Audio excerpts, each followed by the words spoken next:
People with disabilities are an integral part of society and an essential part of the lives of their families, friends, and colleagues.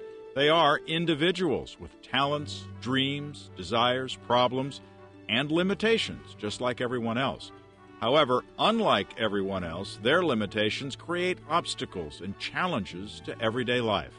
For 3 decades, one organization has been advocating change in both physical and societal barriers, enabling people with disabilities to move freely about the community and participate in all aspects of public life.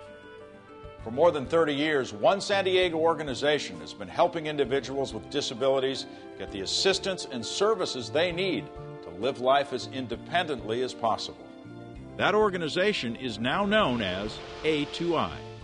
In 1976, San Diegans with disabilities received funding to establish the Community Service Center for the Disabled. When CSCD finally opened its doors in 1977, it opened doors of opportunity to those with disabilities. It was a very exciting time because really what we were doing was changing society, and both politically changing laws and also changing social attitudes. There have been a few name changes along the way. In 1993, the Community Service Center for the Disabled, in keeping with independent living philosophy, changed its name to the Access Center of San Diego, Incorporated. Now, in the 21st century, with a new logo and a new energy, we have evolved into A2I, Access to Independence. As an independent living center, our goal is to provide our consumers with the tools and resources that they need to be able to live independently. And so we want to give them access to independence. And so we felt like that name really served our purposes better than where we were before. Access to Independence serves San Diego, Riverside, and Imperial counties, providing direct services to more than 5,000 people a year. We currently maintain offices in San Diego, Vista, and El Centro. Access to Independence, and I keep wanting to say the Access Center.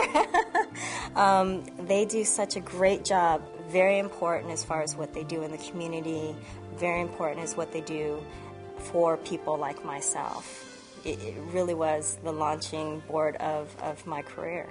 Access to Independence provides empowering programs, services, and resources at no cost to our consumers.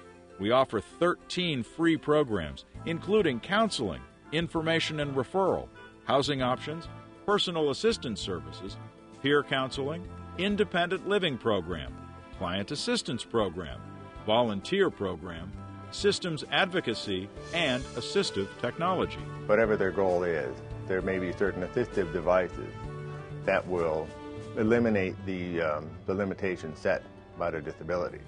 And my job is to find those tools and not only provide those tools by whatever funding source is available, but to see that it's the best solution for their needs. At Access to Independence, we strive to eliminate barriers for people with disabilities. Acting as an agent of social change, Access to Independence has helped create a community that is more inclusive. In fact, community changes for the disabled bring great convenience for all of us. Look around.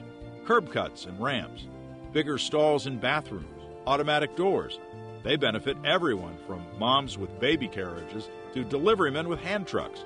Few realize that these conveniences resulted from the advocacy efforts of people with disabilities. Access to Independence also provides technical assistance and community input to organizations such as the San Diego Padres. In fact, our input helped Petco Park become one of the most accessible ballparks in the country. These public facilities really require that outreach into the community that makes them great. But I think it's important to take this same concept that we achieved so successfully here to the rest of the country. And as we look at other projects, there's no question that Access to Independence would be a great resource in helping us achieve that. Events such as the 1996 Republican National Convention and Super Bowl 37 also have drawn on our expertise. As the president of the Super Bowl host committee, one of the first things that we did was contact Louis Frick at Access to Independence to make sure that we were going to host the community and host the world in an avenue that would be fan-friendly to everybody.